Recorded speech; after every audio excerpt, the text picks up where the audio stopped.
Kollasemaja seltskond seadis end väikesele jalutuskäigule. Ainult Vaip jäi edasi puuoksale kiikuma. Mina praegu ei tule. Linnukene jutustab mulle ühte väga huvitavat reisilugu.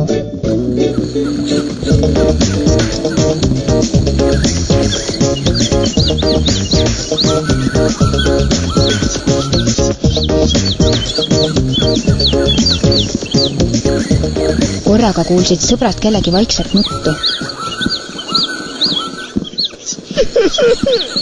Kes seal on?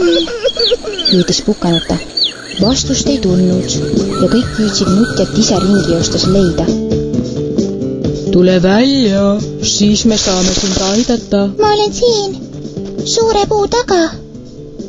Kostis vaikne hääleke.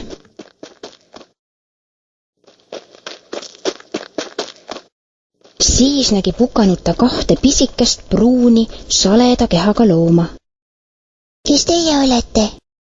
Meie oleme nirgid. Käisin oma täditütrel lapsega külas ja ei saa enam koju. Tulge vaadake.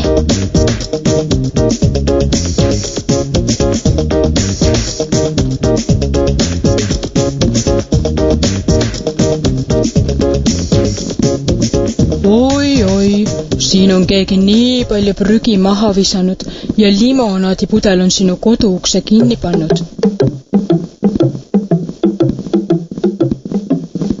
Me lähme nüüd koju.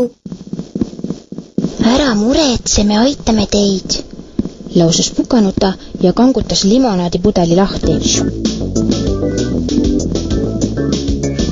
Suur aitäh teile. Ma tean, et seal eemal on prügikastid. Keegi on olnud nii hoolimatu. Prügi ei tohi metsa jätta. See on ju loomade kodu. Korjame prahi kokku ja viime prügikasti. Meie oleme tublid.